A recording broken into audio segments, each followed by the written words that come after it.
compartiendo la pantalla ahí. Sí, Doc, ahorita ya estamos viendo la diapositiva. Muy bien. Bueno,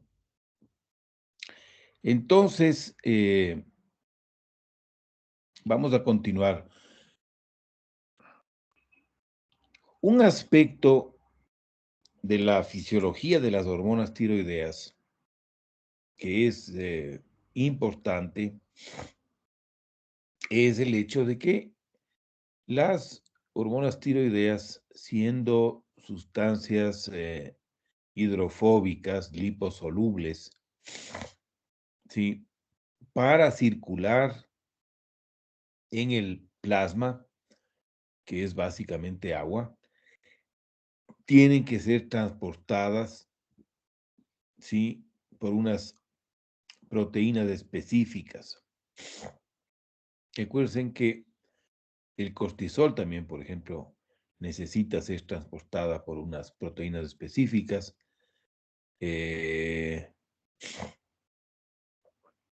Lo mismo sucede con el estrógeno, con la testosterona. Muchas hormonas circulan en el plasma unidas a proteínas. Ahora, con otras hormonas, ¿no es cierto?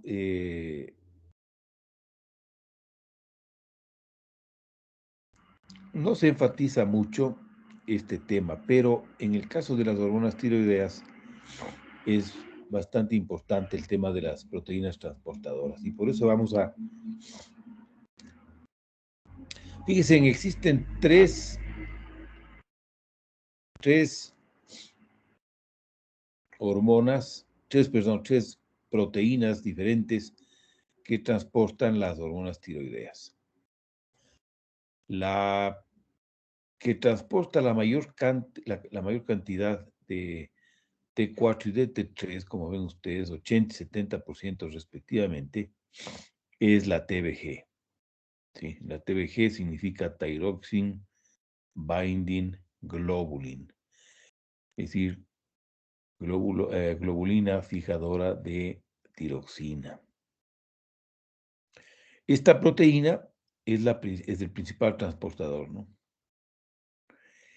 Y se encuentra en una concentración aproximada de 1 a 2 miligramos por decilitro.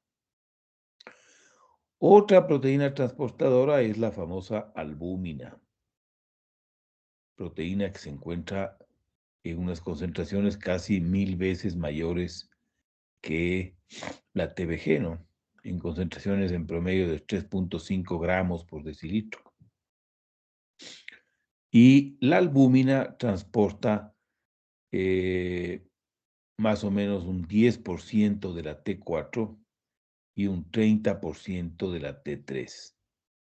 Es decir, que tiene más afinidad por la T3 que por la T4. Fíjense, es curioso, siendo una proteína que se encuentra en una concentración casi 1000 veces mayor que la TBG, ¿no es cierto?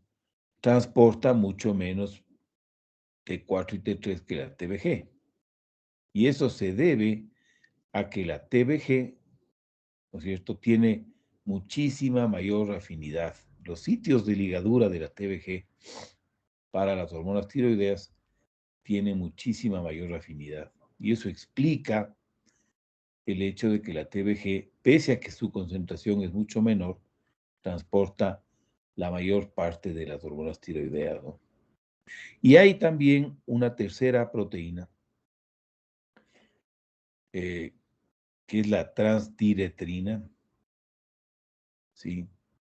Que transporta principalmente T4 y se calcula que más o menos el 10% de la T4 se encuentra transportada por esta proteína. Ahora, ¿qué porcentaje de la tiroxina y de la triiodotirolina se encuentran unidas a proteínas? Pues más o menos, fíjense, el 99.98% de la T4 y el 99.7% de la T3. Fíjense.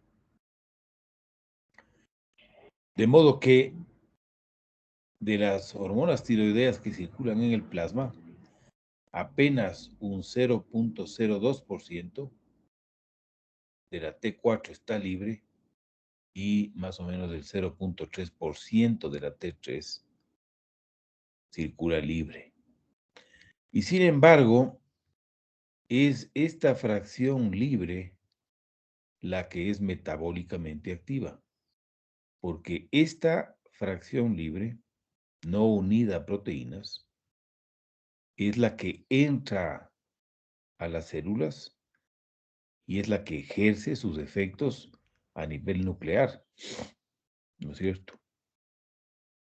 Y esta es la fracción libre también, es la que a nivel del hipófisis y del hipotálamo ejerce la retroalimentación negativa, ¿no? Y el sistema, el eje hipotálamo, hipófisis, tiroides, este eje, ¿no es cierto?, regula las concentraciones de la fracción libre. Entonces son las variaciones en la fracción libre, en la cantidad de fracción libre, las que son las que se mantienen dentro de un estrecho margen, ¿no es cierto?, con el sistema de retrocontrol del eje, ¿no? Fíjese. ¿Cuál es, digamos, la importancia clínica de estas proteínas transportadoras o del hecho de que las hormonas tiroideas circulan unidas a proteínas? La consecuencia clínica es que cuando hay variaciones en la concentración de las proteínas transportadoras, y ya vamos a ver que hay una serie de situaciones en las que la concentración de las proteínas transportadoras puede variar, puede subir o puede disminuir. En estas situaciones, la concentración de la tiroxina y de la T3, ¿no es cierto?, ligada a proteínas, aumenta o disminuye, ¿no es cierto? Y eso no significa que el paciente está hipotiroideo o hipertiroideo. Simplemente que cuando aumenta, por ejemplo, la proteína transportadora, entonces la cantidad de hormonas tiroideas ligadas, unidas a proteínas, aumenta. Y entonces la concentración de la tiroxina en el plasma aumenta. Pero el sistema regula la concentración de la fracción libre, que no se modifica, ¿no es cierto? Y entonces, estas anormalidades de las proteínas transportadoras pueden dar lugar a dos situaciones que hay que conocer, ¿no? La primera se conoce de familias que tienen niveles bajísimos de tiroxina y de T3 en plasma, concentraciones bajísimas. Y son pacientes que no tienen hipotiroidismo y que tienen una concentración de fracción libre normal y como consecuencia tienen un nivel sérico de TSH normal. Lo que tienen es una T4 bajísima y una T3 bajísima, debido a que hay una deficiencia de TBG, ¿no es cierto?, por una alteración genética ligada al cromosoma X. Es decir, que esta es una alteración que se ve principalmente en los varones, ¿no? Entonces, fíjense, son pacientes que tienen T4 y T3 bajísimas, ¿no es cierto?, por deficiencia de TBG, pero sin embargo, son pacientes que no están hipotiroideos. De modo que cuando baja la T4 y la T3, no necesariamente eso significa que el paciente está hipotiroideo. Puede ser una explicación el hipotiroidismo, pero también alteraciones de las proteínas transportadoras pueden producir una disminución de T4 y de T3, ¿no? Entonces, ¿cuál es la importancia de tomar en cuenta esa situación? Pues que si nos damos cuenta de que el paciente tiene familiares con el mismo problema, es decir, T4 y T3 muy bajos, con TSH normal, entonces nos evitamos tratarle al paciente con hormona tiroidea, ¿no es cierto? Hay casos reportados en la literatura de pacientes que fueron tratados, los médicos pensaban que el paciente era hipotiroideo y le daban dosis de levotiroxina y nunca se conseguía corregir los niveles séricos de T4 y de T3, ¿no es cierto? Le den la dosis que le den de hormonas tiroideas, ¿no es cierto? De modo que es importante reconocer esta situación. Y lo contrario también sucede. Cuando las proteínas transportadoras de hormonas tiroideas aumentan, ¿no es cierto? Se produce una hipertiroxinemia, ¿no es cierto? Pero el paciente está eutiroideo. Entonces, colectivamente, esas alteraciones se llaman el estado de hipertiroxinemia eutiroidea, ¿no es cierto? Como el aumento de la T4 se debe a un aumento de proteínas transportadoras o a un aumento de la cantidad de hormona tiroidea unida a las proteínas, ¿no es cierto? La fracción libre está normal, la TSH está normal y el paciente está eutiroideo. Fíjense qué interesante. Entonces, este es el punto que hay que recordar en el análisis de los resultados de los exámenes de tiroides, ¿no? Que cuando la T4 y la T3 aumentan o disminuyen, ¿no es cierto? Eso se puede deber a alteraciones de las proteínas transportadoras y no a una hipo o hiperfunción de la tiroides, ¿no es cierto? Aquí les he traído yo el gráfico que aparece en nuestro libro de texto, ¿no? Condiciones asociadas a hipertiroxinemia eutiroidea. Fíjense, vamos a revisar algunas. Hay una que es famosa, no por frecuente, sino que siempre llamó la atención. Es una enfermedad que se llama hipertiroxinemia familiar disalbuminémica. Son pacientes que tienen una mutación en la albúmina, usualmente en la posición 18, ¿sí? Es un trastorno autosómico dominante. Y resulta que esta mutación hace que la albúmina tenga mucho mayor afinidad por la T4, ¿sí? Que lo normal. Entonces, en estos pacientes, la cantidad de T4 unida a la albúmina aumenta bastante. Entonces, ¿qué es lo que se ve en estos pacientes? Que aumenta la T4 total, ¿no es cierto? Aumenta la T4 total. ¿Sí? La T3 se conoce que rara vez aumenta. Y como pasa en los casos en los que hay una alteración de la tiroxina o de la T3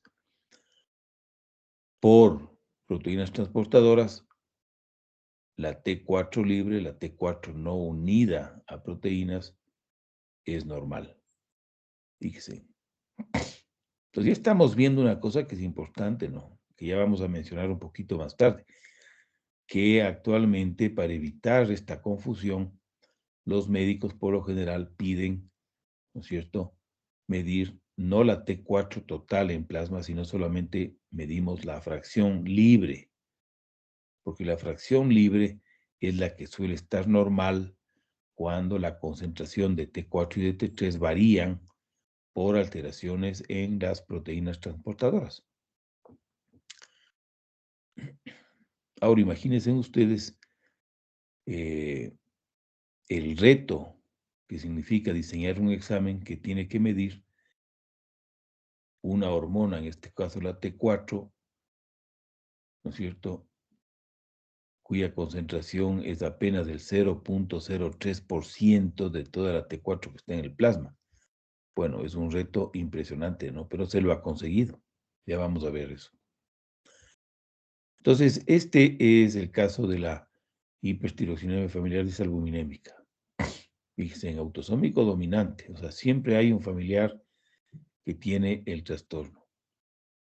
La TBG, ¿sí? Acabamos de ver el caso de deficiencia genética de TBG ligada al sexo. Pues hay también lo que se llama un exceso familiar de TBG, también ligada al sexo, y que se debe no a que la TBG tenga mayor afinidad, sino que el hígado, por alguna razón, como consecuencia de esta mutación, aumenta la producción de TBG. ¿No es cierto? Entonces, aumentando la TBG, hay más sitios de ligadura para la T4 y como consecuencia el pool de T4 unido a proteínas aumenta. Y de T3 también, porque la TBG transporta T4 y T3. Entonces, fíjense, el resultado es que aumenta la concentración de la T4 y de la T3 totales. ¿No es cierto? Pero la T4 y la T3 libres, no unidas, es normal. Más importante que esto es que hay situaciones en las que aumenta la concentración sérica de TBG por medicamentos, ¿sí? Por medicamentos. Por ejemplo, los estrógenos. Los estrógenos en forma de anticonceptivos, en forma de terapia hormonal de reemplazo, en forma de estos medicamentos que se llaman SERMs, que son los moduladores selectivos del receptor de estrógenos, ¿no es cierto? Pueden elevar la concentración sérica de TBG. Lo mismo pasa durante el embarazo, ¿no es cierto? Esta probablemente es otra causa muy frecuente, ¿no? En el embarazo aumenta la concentración de TBG. Los estrógenos aumentan la TBG porque aumentan la cantidad de ácido ciálico presente en TBG, ¿no es cierto? Entonces la TBG se metaboliza más lentamente por el hígado, debido a que tiene este ácido ciálico. Entonces su vida media aumenta y como consecuencia su concentración. En la cirrosis hepática y en las hepatitis, ¿sí?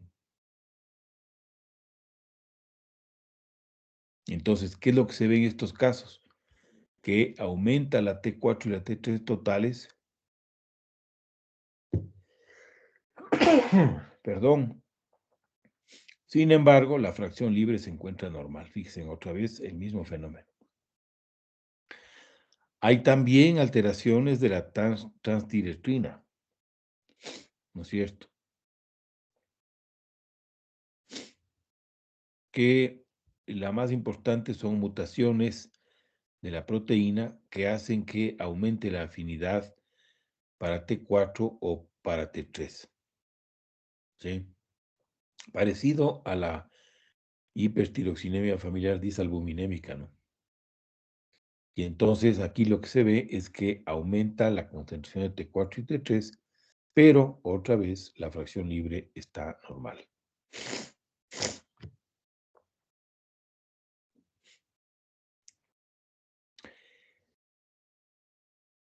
Y aquí vienen dos causas de hipertiroxinemia eutiroidea, pero que ya no tienen nada que ver con las proteínas transportadoras. ¿no es cierto? Son situaciones en las que puede haber un aumento de la tiroxina debido a que la conversión de T4 a T3 está disminuida. Esto ya vimos en la clase pasada, ¿no es cierto? Acuérdense que comentábamos que las dietas severas, la malnutrición severa, las enfermedades agudas graves, pero también ciertos medicamentos como el propranolol, el hipodato y el ácido iopanoico, que son medios de contraste iodados, que se emplean o se empleaban en radiología, y la amiodarona más importante de todas, fíjense. La amiodarona tiene bastante yodo en su estructura, y entonces la amiodarona puede reducir la conversión de T4 a T3. Entonces se acumula T4 y el paciente tiene aumento de T4, pero disminución de T3, ¿sí? Y por lo general la TSH está normal o a veces un poquito aumentada. Fíjese, esto ya comentamos en la clase pasada, ¿no es cierto? Entonces, ojo con estos pacientes que toman amiodarona y que les consultan porque tienen un aumento de la T4, ¿no es cierto? Y finalmente,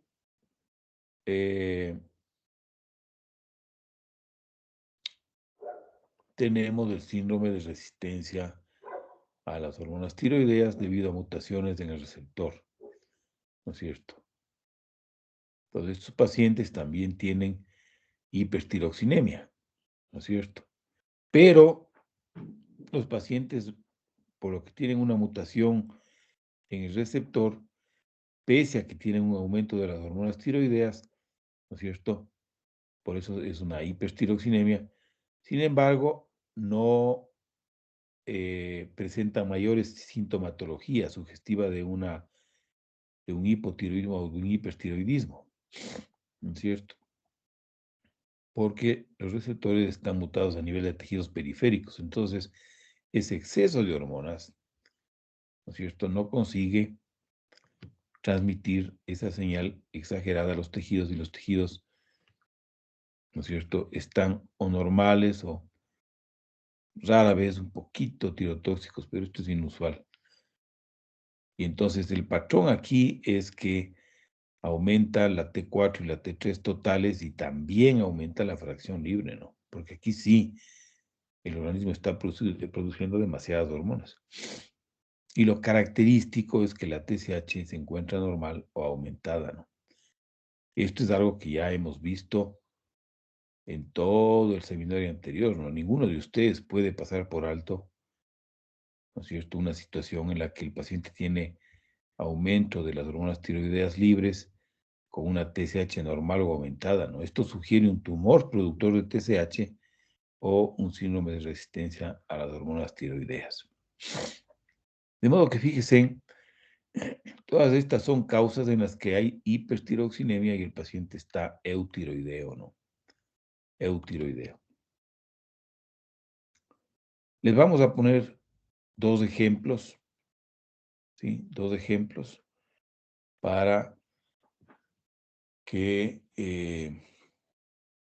comprendamos mejor esta situación. A ver, pongan atención aquí. Tenemos una mujer que nos consulta porque la T4 total está aumentada, fíjense, tiene 15 microgramos por decilitro y lo normal es hasta 12. Y la TSH está normal, tiene 0,4. Lo normal va de 0,3 a 4. Y esta señora está en la 6ª semana del embarazo. Entonces la pregunta es, la señora tiene una T4 elevada. ¿Está la señora hipertiroidea? ¿Sí? ¿Existe un hipertiroidismo? ¿Qué deberíamos saber para saber si es que tiene o no tiene un hipertiroidismo? A ver, entonces, aquí vamos a consultar a los estudiantes. Por ejemplo, a ver, Anthony Jacob, ¿estás por ahí?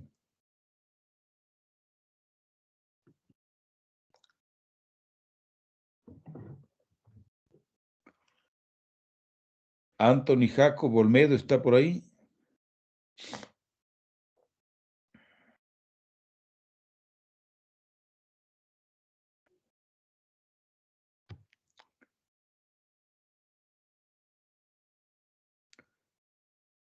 Astrid Janet.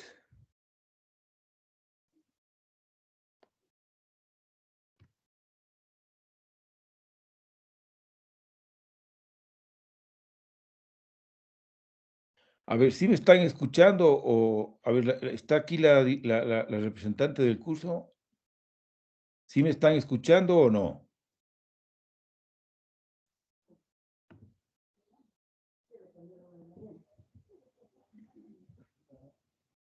Sí, ¿Aló? Doc, me escucha. Sí se le escucha, Doc. Sí, se le escucha, Doc. Bueno, a ver, ¿está Astrid Janet en la clase?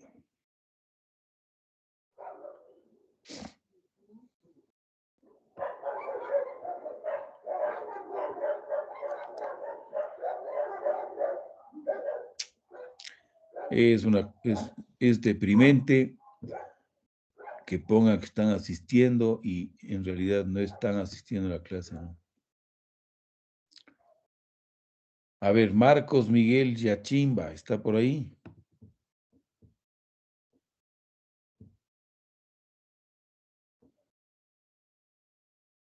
Marcos Miguel Yachimba.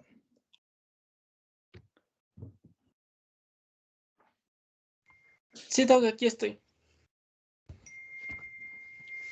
Doc, ¿se me escucha? Sí, a ver, ¿por qué te demoras en responder? No se me activaba el micrófono, Doc. La madre, no se me activaba el micrófono. Siempre tienen una explicación. A ver, ¿cuál es la pregunta, la pregunta que te estamos haciendo?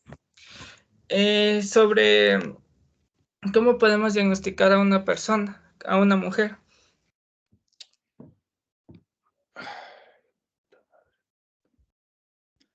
Esa no es precisamente la pregunta. La pregunta es, estamos con una mujer en la 6ª semana del embarazo, tiene una T4 total aumentada, tiene una TSH normal.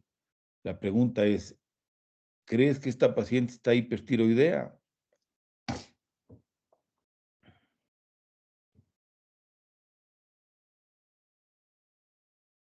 Sí, Doc, porque tiene la T4 elevada. Bueno, eso es justamente lo que estábamos viendo. Ah, no, Doc, perdón, no. Estoy confundido, no, tiene razón. A ver, entonces, ¿cuál es tu razonamiento? ¿Qué dices?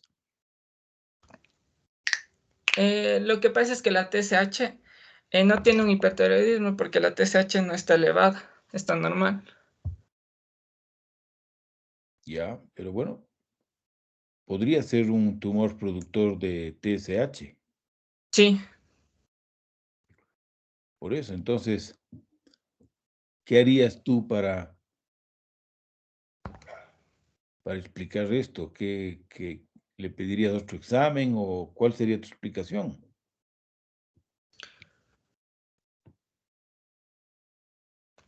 Le pediría también, aparte, Doc, T3 y también niveles de TRH. ¿De TRH? Y además, también TRH por... no se mide. ¿Dónde has leído que se mide TRH? pero no también podemos dar pruebas de estimulación de TRH, Doc. No, no se hacen ya. Ah, ya. Ya vamos a ver eso.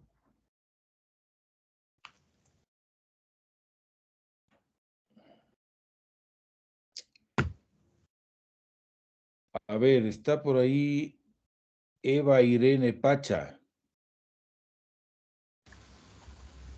Sí, Doc, aquí está. A ver, ¿cuál sería tu respuesta a esta pregunta que estamos poniendo? Yo también estoy de acuerdo que no, Doc, como mi compañero, que no tiene. ¿No tiene qué? No tiene hipertiroidismo. ¿Por qué? Porque, o sea, la T4 o sea, es eutiroide, o sea, es tan normal. O sea, la T4 sí está elevada, pero la TSH vemos que está normal. Entonces, o sea, ese no es, el valor de T4 no me es suficiente como para yo decir que tiene, que tiene hipertiroidismo. Pero entonces, ¿cómo te explicas que tenga la T4 elevada? Puede ser por un cambio fisiológico del embarazo. Sí, pero ¿qué pasa durante el embarazo? ¿Qué está pasando entonces en esta señora? Em,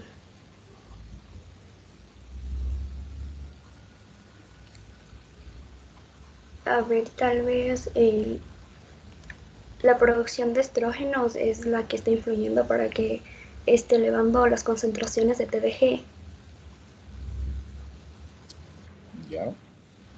Entonces, estos valores de TDG, tal vez como están aumentados, son las que aumentan, o sea, como que influyen también en esta elevación de la T4. Ya. Claro, yo creo que esa sería la respuesta correcta, ¿no? Es decir, que la señora está embarazada y ya sabemos que durante el embarazo aumenta la concentración de TBG y entonces se produce un aumento de la T4 y de la T3 totales, ¿no? Hay que tener mucho cuidado con eso. Esto no se sabía hace algunos años y estas pacientes, algunas fueron inclusive tratadas como que fueran hipertiroideas, ¿no? Sin embargo, como vemos, la TSH está normal, lo cual apoya la idea de que esta alteración de la T4 no afecta a la concentración de la T4 libre, ¿no es cierto? Por eso, lo que podríamos hacer en este caso es pedirle a la señora una T4 libre. Entonces, fíjese, le pedimos una T4 libre y efectivamente la T4 libre estaba perfectamente normal. Fíjese. Entonces, este es un ejemplo de lo que sería una hipertiroxinemia eutiroidea, ¿no? Por un aumento de la proteína transportadora, la concentración de la T4 total aumenta. Pero la fracción libre está normal y como consecuencia la TSH también se encuentra normal, ¿no es cierto? Ahora veamos este ejemplo. Esta señora de 32 años tiene una historia de hipotiroidismo primario y toma levotiroxina 75 microgramos diarios. Hace un año se hizo un control y la TSH estaba perfecta, por lo cual el médico le dejó con la misma dosis. Hace 6 meses comenzó a tomar anticonceptivos orales y ahora el médico le hace un control y encuentra que tomando la misma dosis, ahora sin embargo la TSH está bastante elevada. Dicen, a ver, ¿qué les parece? ¿Qué creen que pasó aquí? A ver, si hay algún estudiante. A ver, por ejemplo, Iván Gonzalo Terán.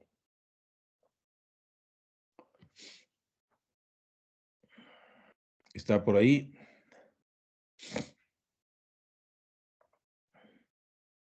Sí, Iván Doc, ¿me Gonzalo escucha? Terán. ¿Me escucha, Doc? Sí. Ya. A ver, ¿qué te parece este caso? ¿Por qué crees tú que la dosis de levotiroxina ahora resulta que es insuficiente para normalizar la TSH? Habría que subirle la dosis. ¿Qué pasó? Bueno, no creo porque al parecer al estar tomando lo que serían anticonceptivos, podría aumentar lo que sería la TBG. Entonces, por ejemplo, los estrógenos aumentan la cantidad de ácido ciálico y esto está presente en la TBG. Entonces, al metabolizarse más lento la TBG, en el hígado ahí podría haber este aumento. Ya hay aumento de TBG. ¿Y cómo explica eso lo que estamos viendo? Si es que habría el aumento de la TBG, metabolizaría más lento y eso podría hacer que aumente la TSH, Doc. ¿Por qué?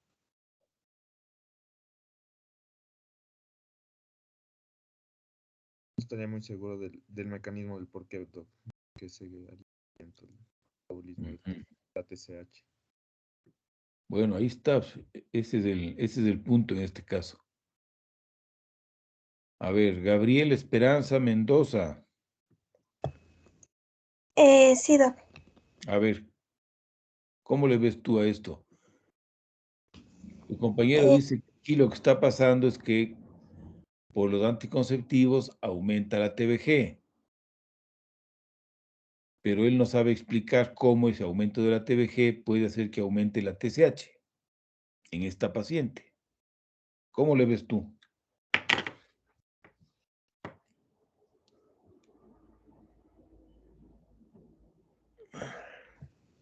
o sea, Doc, lo que son, o sea, algunos, em, o sea, yo más bien le entiendo como que los anticonceptivos y algunos esteroides pueden alterar lo que son síntesis de globulinas, entre ellas la de hormonas esteroideas.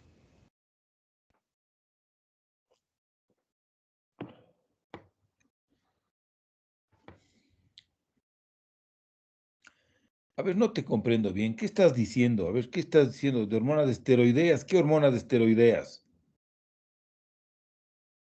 O sea, Doc, em, A ver, ¿cuál es la lógica que aquí? La señora comienza a tomar anticonceptivos. ¿Cómo es posible que llegue a que la TSH esté aumentada? A ver, ¿cuál es tu razonamiento lógico, fisiológico? A ver, ¿cuál sería? o sea, tal vez, Doc, como la TSH, los anticonceptivos pueden aumentar lo que es la concentración de esta globulina figadora de tiroxina. Puede causar lo que es tal vez un efecto que es dosis dependiente. Entonces, no sé si como aumenta esta TBG, y esta TBG después eh, aumenta lo que es la T4 por mecanismos tal vez de retroalimentación, termine mm, incrementando de igual manera la TSH. Pero yo no veo cómo. Porque si aumenta la TBG, ¿por qué va a aumentar la estimulación de TSH? La TBG.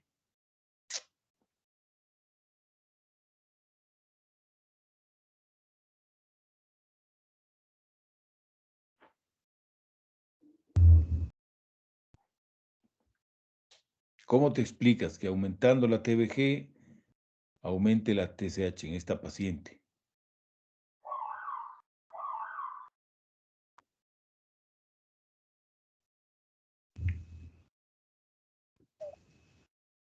Mm, La verdad es que no sabré explicar la edad.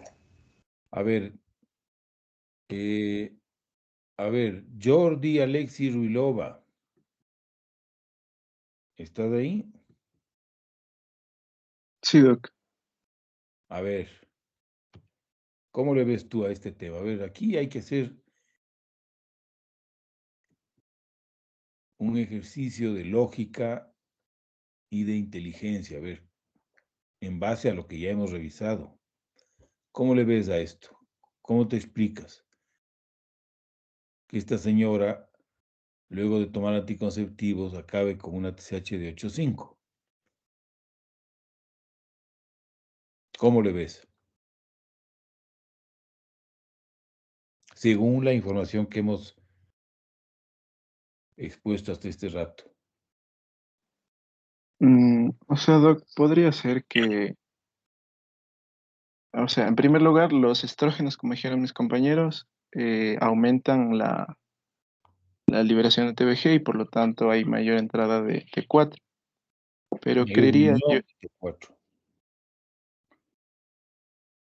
eh, pero en este caso yo creería que hay una saturación de los receptores y eso podría generar una resistencia ¿De qué receptores?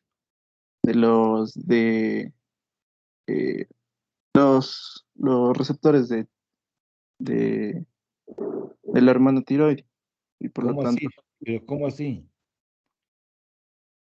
por la saturación de la entrada de T4 facilitada por el transporte de TBG.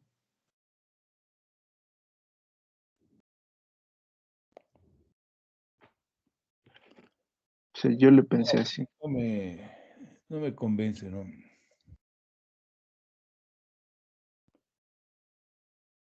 ¿Qué tiene que ver la TBG o la T4 que está unida a proteínas? Porque la T4 que está unida a proteínas, tú dices que aumenta la TBG y como consecuencia aumenta la cantidad de T4 unida a TBG.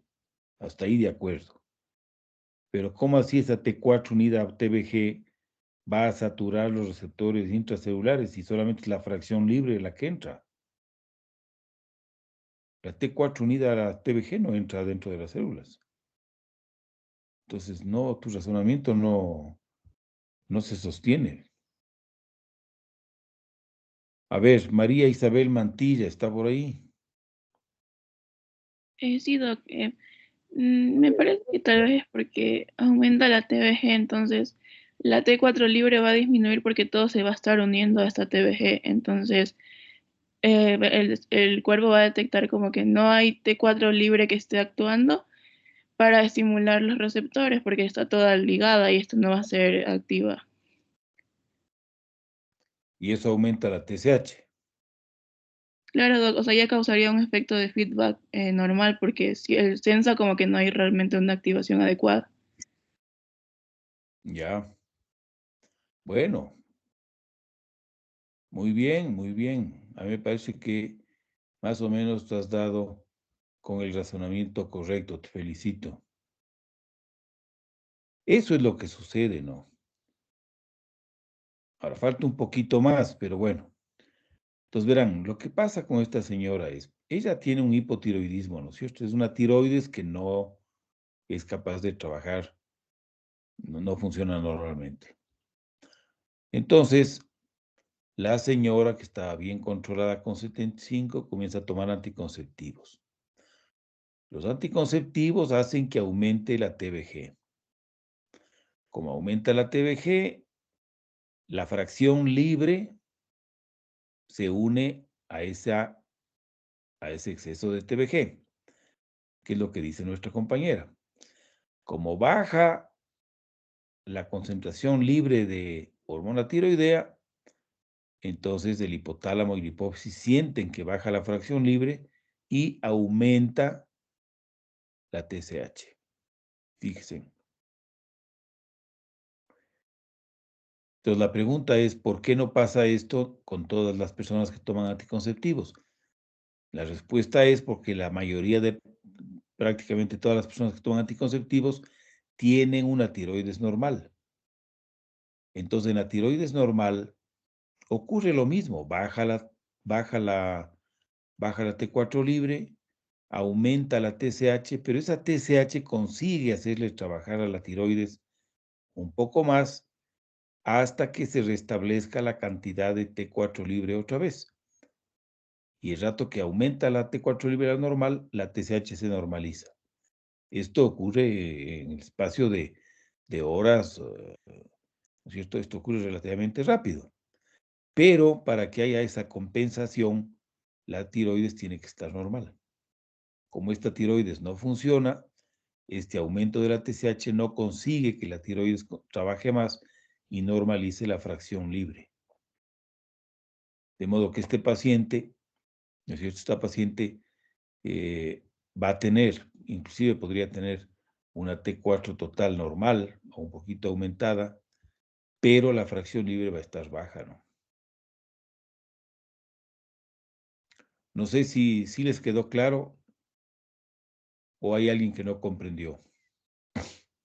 Este es un excelente ejemplo que ilustra cómo las alteraciones de las proteínas transportadoras no solamente que pueden afectar a la concentración sérica de T4 y de T3, ¿no es cierto?, sino que también tienen repercusiones clínicas, ¿no? Como en este caso. Si está claro, ¿hay algún estudiante que no comprende o si está claro? Ya está claro. Bueno, pues entonces vamos a seguir. Vamos a ver ahora un tema bien interesante, que es el mecanismo de acción de las hormonas tiroideas a nivel nuclear.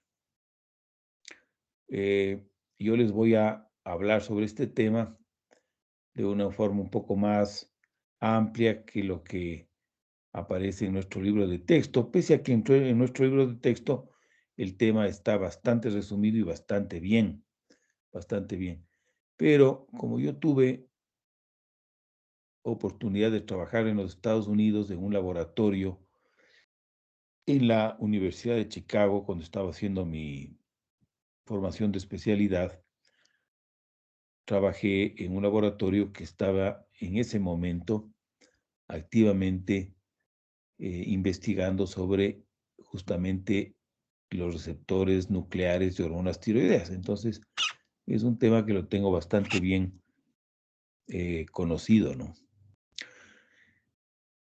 Actualmente sabemos que las hormonas tiroideas ejercen sus efectos, ¿no es cierto?, modulando la actividad transcripcional de los genes controlados por las hormonas tiroideas. ¿Cómo lo hacen? Pues lo hacen uniéndose a unos receptores nucleares de hormonas tiroideas. Entonces, vamos a hablar ahora de estas proteínas, de estos receptores nucleares de hormonas tiroideas. Existen dos genes, el gen beta y el gen alfa, que están localizados en cromosomas distintos, y cada gen da origen a dos variedades de receptores, en este caso beta 1 y beta 2, y el gen alfa da también origen a la forma alfa 1 y alfa 2. Fíjense, pese a que son proteínas que se originan en genes que están localizados en cromosomas distintos, es decir, que están distantes, el grado de parecido, de homología que hay en la secuencia de aminoácidos de estas proteínas es enorme, ¿no? De hecho, fíjense, la forma beta 2 y la forma beta 1 son idénticas en toda esta zona, ¿no? Fíjense, hay 100% de homología y entre estas dos hay una enorme diferencia en la región aminoterminal, ¿no es cierto? El gen alfa también da origen a dos proteínas, ¿sí? La proteína alfa 1, que fíjense, tiene bastante similitud con las formas beta en toda esta zona, ¿no es cierto? Y fíjense en esta región, en los últimos 40 aminoácidos de la región carboxiterminal, la proteína alfa 1 es idéntica a las formas betas. Eso significa que esta zona debe cumplir una función clave para la actividad de este receptor, ¿no? Porque no acepta ni un solo cambio de aminoácidos, ¿no? Estos 40 aminoácidos tienen que ser esos 40 exactamente, porque no se acepta. En cambio, aquí estamos viendo que hay posiciones en las que pueden variar los aminoácidos sin que se afecte la función, ¿no? Pero hasta cierto punto, ¿no? Fíjense, es interesante, la forma alfa 2 tiene una región carboxiterminal que es completamente diferente y más extensa, ¿no? Y que no tiene ninguna ningún parecido ni con la forma alfa 1 ni con las otras formas, ¿no? Y esto determina que esta proteína alfa 2, ¿sí? No sea capaz de unirse a T3, a la hormona tiroidea. Fíjense, esta alteración en esta región carboxiterminal de la proteína le impide a alfa 2 unirse a la hormona tiroidea. Y entonces, en ese sentido, no es un receptor de T3 clásico, ¿no? Estas tres proteínas sí. ¿No es cierto? Estas proteínas tienen una distribución, ¿no es cierto? Más o menos, todas se producen en la mayoría de los tejidos, pero la forma más abundante en casi todos los tejidos es la forma alfa 1, ¿no? Y la forma alfa 2. En cambio, la forma beta 1 y beta 2 tiene una distribución un poco más restringida. Por ejemplo, a nivel de la hipófisis, el receptor dominante es la forma beta 1, ¿no es cierto? Y es este receptor en la hipófisis, ¿no es cierto?, el que media la señal de retroalimentación, ¿no es cierto?, de retroalimentación, que responde a las variaciones en las concentraciones de T4 libre, ¿no? Otra cosa interesante es que, fíjense, estas proteínas tienen dominios, si uno les numera, por ejemplo, la forma beta 2 tiene 514 aminoácidos. Y en esta región, la región que es idéntica a la forma beta 1 y muy parecida a las formas alfa, en esta región hay una estructura que le permite a esta proteína unirse al ADN. Y toda la región carboxiterminal, fíjense, toda esta zona enorme, es la que está involucrada en el reconocimiento del ligando específico, en este caso de la T3. Estos receptores tienen una afinidad mucho mayor, prácticamente algo así como 10 veces mayor por T3 que por T4. Y eso explica que la T4 no sea muy activa y que sea la T3 la hormona metabólicamente activa, ¿no? Y eso se debe, entre otras cosas, a que la T3 se une con mayor afinidad a los receptores, ¿no? Cuando se comparan las diferentes actividades que tienen estas proteínas, fíjense, la capacidad de unirse al ADN, la capacidad de unirse a T3 y la capacidad de transactivar, es decir, de modular la actividad transcripcional de los genes, vemos que la forma beta 2, la forma beta 1 y la forma alfa 1, todas estas tres proteínas tienen todas esas tres funciones, ¿no? Pero fíjense cómo la forma alfa 2 puede unirse al ADN, pero no es capaz de reconocer a la T3 y como consecuencia tampoco es capaz de transactivar a los genes, ¿no?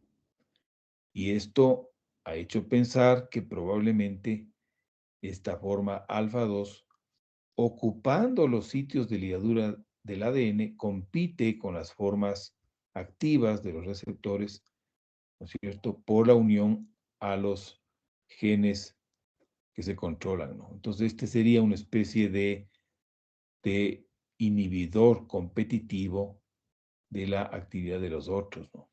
Parece que la forma alfa 2 pudiera jugar algún papel regulatorio, ¿no?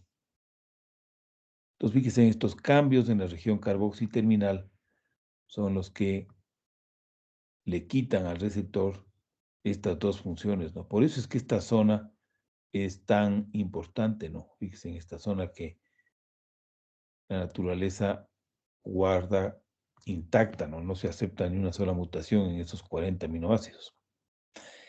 Y como les decía, en la región, en esta zona, que está en la región, diríamos que amino terminal, más o menos, hay una estructura, fíjense, que se llama dedos de zinc.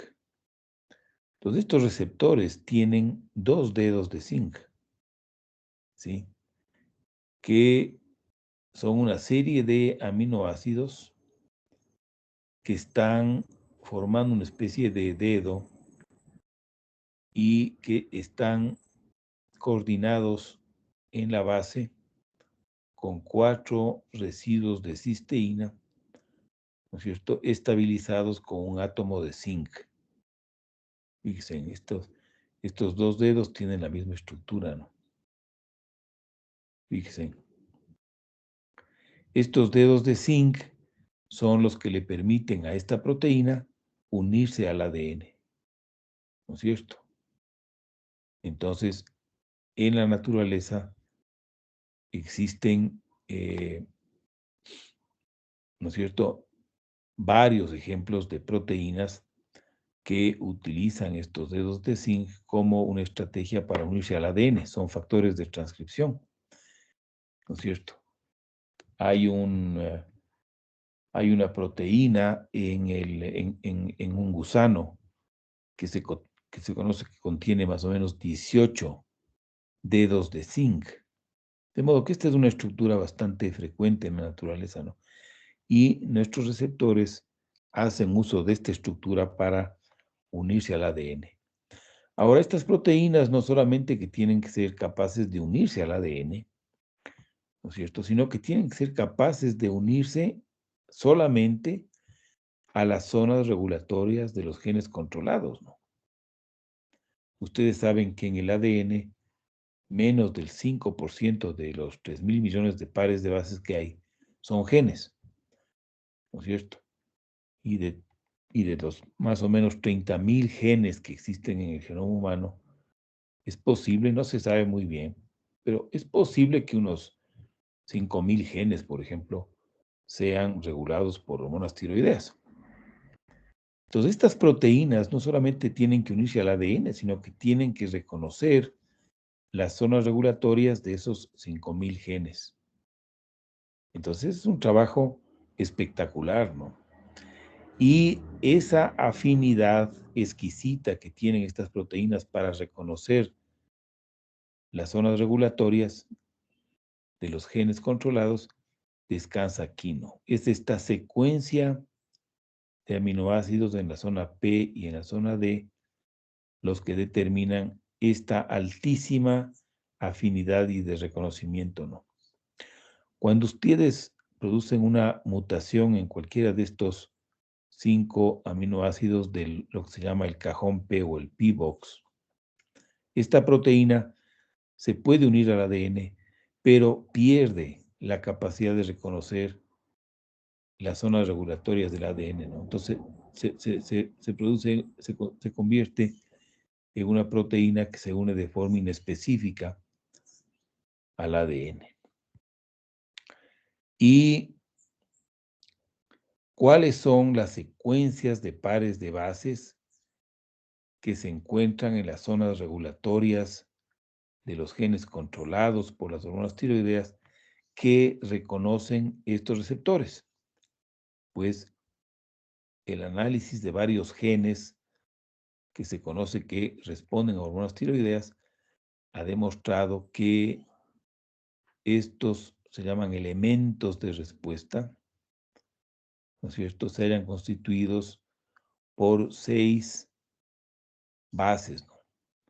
Las bases son adenina, guanina, guanina, citosina, citosina, timina, citosina, adenina, AGG, TCA. Y estos elementos de respuesta, como se llaman estas secuencias de bases en las zonas regulatorias a las que son reconocidas por los receptores de hormonas tiroideas, se disponen, ¿no es cierto?, en forma de repetición invertida sin espacios, un palíndromo. Fíjese, se lee lo mismo en esta dirección o en esta dirección AGGTCA. Esta también es una disposición frecuente, repeticiones directas, fíjense, AGGTCA, con 4 pares de bases que pueden ser cualquier base, ¿no? Es el espacio lo importante. Y también menos frecuentes repeticiones invertidas, ¿no? AGGTCA, con 6 pares de bases intercaladas que son cualquier tipo de bases. De modo que el análisis de todos estos elementos de respuesta ha demostrado que el elemento de respuesta típico reconocido por los receptores de hormonas tiroideas en el ADN es AGGTC. Esta es un poco más, puede variar, puede ser G o A. AGGTCA es la más frecuente, pero en esta posición pueden variar así. ¿No es cierto? De modo que esta es más o menos una imagen idealizada de cómo sería la unión del dominio que se une al ADN de estas proteínas. Fíjense, aquí tienen el átomo de zinc coordinando un dedo de zinc, ¿no es cierto? En este caso, 2 dedos de zinc que se unen en la hendidura mayor del ADN con alta afinidad. Estos pares de bases se unen con alta afinidad. Perdón, estos aminoácidos se unen con alta afinidad a AGGTCA, ¿no? AGGTCA, fíjense. Y entonces, de esta forma, estas proteínas se anclan, se unen a las zonas regulatorias e inician acciones que conducen, ¿no es cierto?, a la estimulación genética. Ahora, el mecanismo de acción de estas proteínas, ¿no es cierto?, se ha ido comprendiendo poco a poco, ¿no? Por ejemplo, una información importante que se publicó en los resultados de nuestro laboratorio en la Universidad de Chicago en esa época, es que estas proteínas, estos receptores son capaces de formar homodímeros, o sea, se pueden unir entre ellos, ¿no es cierto?, para formar un complejo, un homodímero. Homodímero significa un dímero de las proteínas idénticas, ¿no es cierto? En este caso, por ejemplo, se exploraba la capacidad del receptor de hormonas tiroideas, el TR humano, la forma alfa 1, de formar dímeros, ¿no? Y entonces, este es lo que se llama un ensayo en un gel de desplazamiento. Sí, Gel Shift Analysis, un análisis en gel de desplazamiento. Es un gel especial, ¿no es cierto?, que permite visualizar, estas son placas autorradiográficas, ¿no es cierto? Uno de estos, el elemento de respuesta en este caso era el elemento de respuesta del gen de la hormona de crecimiento, ¿no es cierto? Que la hormona de crecimiento está muy controlada por las hormonas tiroideas y en su zona regulatoria tiene algunos elementos de respuesta. Entonces emplea este ADN marcado con fósforo radioactivo y esta proteína para ver cómo esta proteína se une a este elemento de respuesta, ¿no?, a este ADN. Y aquí lo que vemos es la señal de la radioactividad producida por el ADN. Entonces, fíjense, cuando la concentración de alfa 1 es bajita, prácticamente todo el ADN se va al fondo, ¿no? Es un complejo bastante ligero. Pero cuando la concentración de alfa 1 comienza a ser significativa, comienza a aparecer esta banda, fíjense, esta banda. ¿Qué significa esta banda? Que una molécula de alfa 1 se ha unido al ADN y entonces se forma un complejo más pesado que ya se queda a medio camino, ¿no? El resto del ADN no unido al alfa 1 se va al fondo. Pero este complejo más pesado se queda a medio camino y produce una señal, una banda, ¿no? Que corresponde a la unión de un alfa 1, una molécula del receptor, con el elemento de respuesta. Pero fíjense en lo interesante de este trabajo de investigación fue que se demostró que pasada cierta concentración, la forma alfa 1 podía formar una segunda banda. Fíjense. ¿Y cuál podría ser la explicación de esta segunda banda? Pues la explicación es la de que aquí dos moléculas de alfa 1 se unían al ADN, ¿no es cierto? Entonces dimerizaban, ¿no es cierto? Fíjense, dimerizaban. Dos moléculas de alfa 1 se unen con el ADN y forman un complejo más pesado todavía. Como es más pesado, migra menos rápido que el monómero. Y fíjense en cómo la señal de la cantidad de DNA libre disminuye también proporcionalmente, ¿no? Entonces, fíjense, esta fue la primera evidencia de que estas proteínas podían hablar entre ellas formando homodímeros, ¿no? Ahora sabemos que estos receptores alfa 1, beta 2, son capaces de unirse con otros receptores de hormonas tiroideas, concretamente el receptor RXR, que es un receptor que se une a muchos factores de transcripción hormonales, ¿no es cierto? Y que potencia la actividad transcripcional. De aquí está, fíjense, el receptor de hormonas tiroideas se puede unir como homodímero o como heterodímero. Heterodímero, fíjense, en el TR y RXR, que es otra proteína, es una proteína accesoria, pero es un factor de transcripción y ya se demostró, ¿no es cierto? Estudios europeos demostraron que este heterodímero es mucho más potente para estimular la transcripción genética, ¿no es cierto? Y luego, una investigación que se realizó justamente en nuestro laboratorio demostró que lo que hacía la T3, entre otras cosas, la T3 tenía dos efectos. La T3, cuando la T3 se une al receptor, ¿sí?, desestabiliza el homodímero y permite que se una a su vez el RXR, formando heterodímeros. Este es uno de los efectos de la T3, fíjense. Si la T3 hace que los elementos de respuesta se ocupen por el heterodímero, que es más potente para estimular la transcripción genética. O sea, favorece la formación de heterodímeros, fíjense, de RXR, TR, ¿no?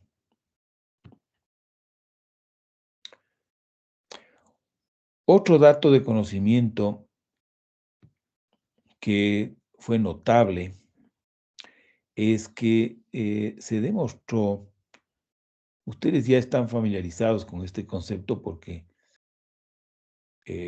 lo revisaron en el capítulo sobre mecanismo de acción. Y una cosa que les caracteriza a los receptores de hormonas tiroideas es que los receptores de hormonas tiroideas son capaces de reprimir la actividad basal del gen cuando no están ocupados por T3. Fíjense. ¿Sí? Cuando no están ocupados por T3.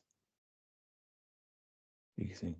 En cambio, cuando el receptor unidos a su elemento de respuesta en la zona regulatoria se une a T3, se produce la activación genética, ¿no? Pero fíjense, los receptores de hormonas tiroideas reprimen la actividad transcripcional basal del gen.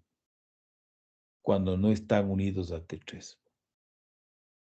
Esto, por ejemplo, no sucede con los receptores de las hormonas esteroideas, por ejemplo, la aldosterona, el estradiol o el cortisol, ¿no?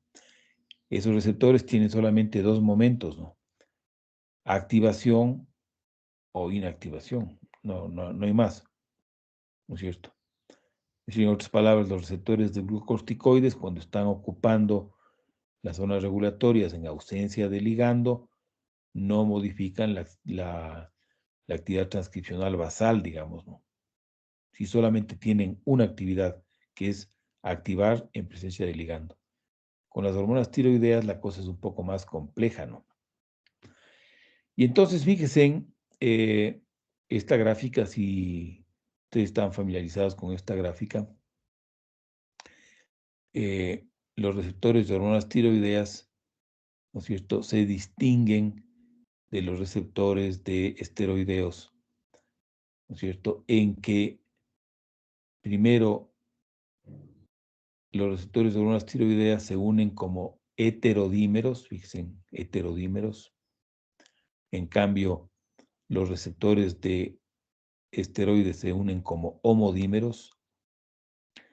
Y la segunda gran diferencia es que con los receptores de hormonas tiroideas, la ausencia de la hormona, ¿no es cierto?, bloquea la actividad transcripcional basal del gen.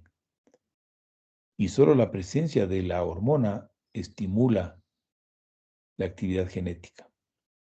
Fíjense, ¿no es cierto? Entonces, para explicarse esto, se hicieron algunas investigaciones que demostraron que en el mecanismo habían otras proteínas que jugaban un rol importante, ¿no? Si la cosa era encontrar la razón por la cual el receptor de hormonas tiroideas, en ausencia de la hormona, reprime la actividad del gen, ¿no? ¿Por qué se produce eso? Bueno, ahora sabemos perfectamente la razón, pero fíjense, esto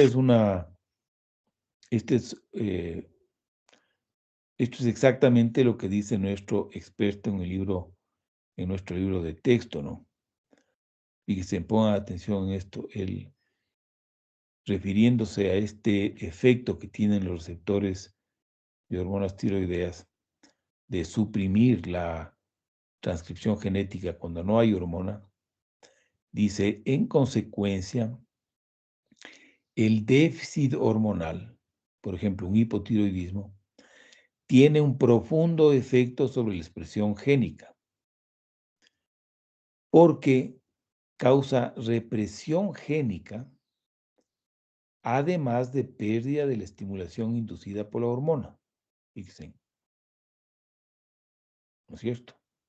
Es decir, que las consecuencias de un hipotiroidismo son más severas que las consecuencias de una deficiencia de cortisol, digamos. ¿No es cierto?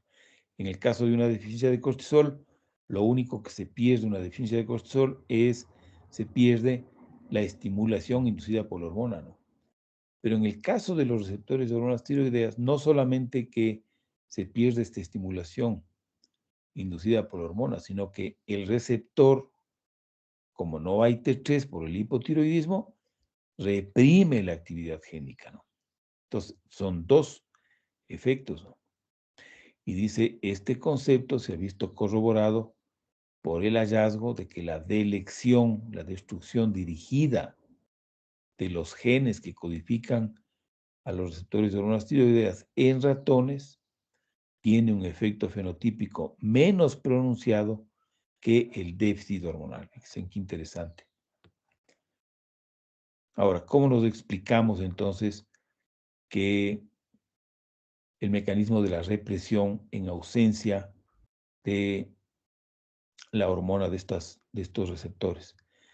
Pues fíjense, aquí tienen ustedes lo que sucede, es que aquí tienen ustedes el elemento de respuesta unido con un heterodímero, TR y RXR, y en ausencia de la hormona, este heterodímero está unido por un correpresor, una proteína auxiliar que tiene actividad represora de la actividad transcripcional. Entonces, fíjense, en ausencia de la hormona, aparece un sitio en el receptor de hormonas tiroideas, aparece una superficie que le permite al receptor interactuar con esta proteína accesoria. En este caso, esta proteína se llama NCOR, ¿no es cierto? Y entonces, lo que hace NCOR es que esta proteína NCOR tiene actividad de desacetilasa. Esta NCOR, ¿cierto? Es capaz de asociarse a una enzima que tiene actividad de acetilasa de histonas. Entonces, fíjense, en el resultado es que el ADN que está señalado aquí en esta banda negra, ¿no es cierto?, se compacta, ¿no es cierto?, en torno a estas proteínas, ¿no es cierto? Entonces, la desacetilación de las histonas, eso es lo que hace el receptor de hormonas tiroideas en ausencia de la T3. Desacetila las histonas y como consecuencia el ADN se enrolla con más fuerza, produciendo lo que se llama una heterocromatina. Es decir, aquí no se puede producir transcripción genética, ¿no? Entonces, fíjense, ese es el mecanismo de acción de la represión genética que ocasiona el receptor de hormonas tiroideas cuando no hay hormona tiroidea. Predomina una actividad desacetilasa de histonas, ¿no es cierto? Cuando se une la T3 al receptor, el receptor cambia de conformación y desaparece el sitio de ligadura para el correpresor y aparece otro sitio de ligadura, ¿sí? Otro sitio de ligadura para otra proteína auxiliar, que en este caso es un coactivador. Un ejemplo de coactivador es SRC1. Esta proteína tiene una actividad enzimática intrínseca, y esa actividad enzimática es la de acetilar las histonas, ¿no es cierto? Entonces, la unión de T3 hace que NCOR se desprenda del heterodímero y a su vez se una el coactivador. Entonces, cuando se une el coactivador, ¿no es cierto?, se produce una acetilación de histonas y el ADN se desenrolla. Y aquí ya pueden entrar los factores generales de transcripción. Fíjense, los factores de aquí tienen ustedes un segmento de ADN que se ha acetilado y que se abre para que entren, ¿no es cierto?, todas estas proteínas, la RNA polimerasa 2, la PES300, la FOX21, que son factores generales de transcripción que pueden entrar a esta zona para modular la actividad genética de este gen, siempre y cuando la proteína esté desenrollada, el ADN esté desenrollado, ¿no? Entonces, lo que hacen las hormonas tiroideas esencialmente es desenrollar el ADN, ¿no es cierto? Y ese es el mecanismo de acción, ¿no? Vamos a acabar esta clase enseñándoles los resultados de un trabajo que yo llevé a cabo en la Universidad de Chicago, en donde pudimos demostrar que en los oligodendrocitos del sistema nervioso central, que son las células que producen mielina, ¿no es cierto?, existen, digamos, los 3 tipos de receptores de hormonas tiroideas, ¿no? Este es un estudio que fue muy importante porque la hipótesis de los investigadores ecuatorianos de por qué se producía ese daño neurológico tan grave, esa diplejía espástica en el cretinismo endémico, ¿no es cierto?, era porque había un defecto de mielinización como consecuencia del hipotiroidismo. Entonces, cuando yo estuve en la Universidad de Chicago, me puse en contacto con la doctora Suchet, que tenía un cultivo puro de oligodendrocitos, y le propuse hacer estudios para ver si es que estas células tenían receptores de hormonas tiroideas. Porque si tenían, entonces la hipótesis, ¿no es cierto?, de los investigadores ecuatorianos tenía pie, ¿no? Es posible que la deficiencia de hormonas tiroideas afecte el funcionamiento de los oligodendrocitos, haciendo que se produzca menos mielina, ¿no? Pero para eso había que demostrar que estas células tienen receptores.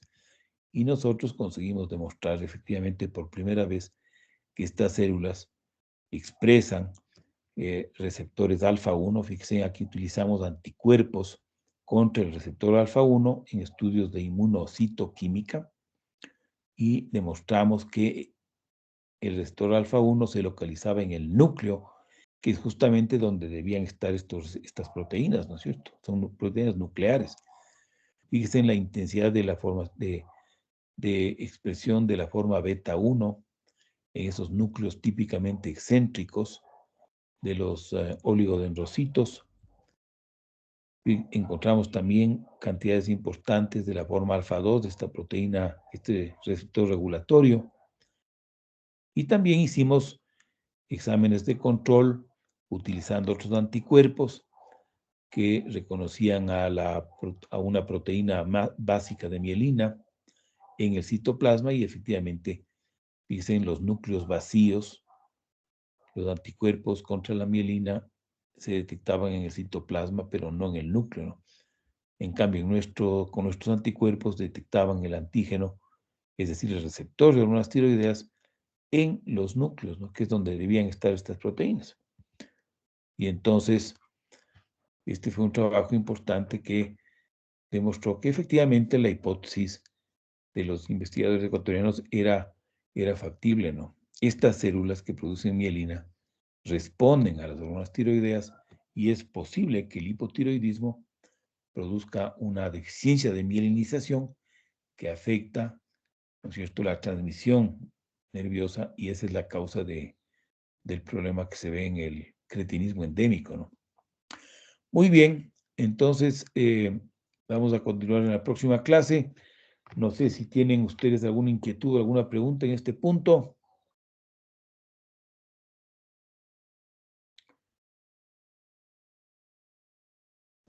Doc, solo una pequeña pregunta. En un paciente, o sea, con hipotiroidismo, vamos a tener menos receptores, pero el medicamento No, lo que va a... receptores. El hipotiroidismo no produce menos receptores. Perdón, Los receptores hipertiroidismo, Doc. están ahí, pero no se estimulan. Ya, pero ¿cuál era tu pregunta? En el Ya, o sea, hipotiroidismo, vamos a tener menos de estos receptores, pero lo que va a hacer los medicamentos es aumentar los receptores, o va a sensibilizar los receptores que aún quedan. ¿qué tratamiento? ¿La levotiroxina? Sí. No, pues la levotiroxina lo que hace es aumentar las concentraciones séricas de hormonas tiroideas, de forma tal que los receptores estén completamente estimulados y activen correctamente a los genes que responden a las hormonas tiroideas, ¿no? Es decir, cuando tú le das levotiroxina a un paciente hipotiroideo, estás haciendo dos cosas. Primero, estás bloqueando la represión que producen estos receptores cuando están sin hormona, y por otro lado, estás consiguiendo que los receptores, en presencia de cantidades normales de hormona, estimulen a esos genes, ¿no? Entonces estás corrigiendo el problema que se suscita cuando hay una deficiencia hormonal, ¿no? Pero los receptores no, los receptores están ahí todo el tiempo. La hormona tiroidea no hace nada con los receptores, ¿no? Lo que hace es ocuparles y saturarles para que sean capaces de transcribir a fondo como debe ser. ¿Hay Gracias, alguna doctor. otra pregunta, alguna otra inquietud?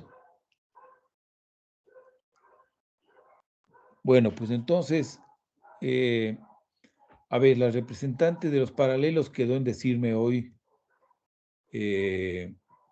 cuándo habían escogido, qué fecha habían escogido de la próxima semana para dar el examen, el primer examen. Sí, Doc, ya quedamos de acuerdo en y queríamos saber si era posible el sábado 12. Sí, puede ser posible el sábado, o sea, ¿a qué horas? Listo, Doc, eso mismo le quería preguntar porque hay algunos compañeros que tienen un pequeño problema con el tema de inglés porque ellos toman inglés, entonces si tal vez sería posible después del mediodía. Sí, claro. Listo, Doc, entonces yo ya le Bueno, confirmo la quedamos. hora. ¿Le parecen a las 12 más o menos? Bueno, puede ser más tarde también si ustedes quieren, puede ser a Ah, las ya, 7 de la tarde, a las 8 de la noche, no sé, cuando quieran. ya.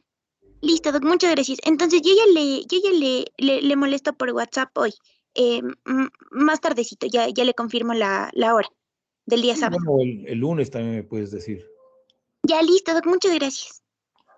Bueno, quedamos en eso. Si no hay más preguntas, entonces estarán atentos porque podría aparecer una tarea nueva en estos días. Bueno, nos vemos el día lunes para continuar con el capítulo de tiroides. Que tengan un buen fin de semana. Gracias, Doc, Gracias, Doc, hasta igualmente. luego. Gracias, Doc, hasta luego. Hasta luego. Gracias, Doc.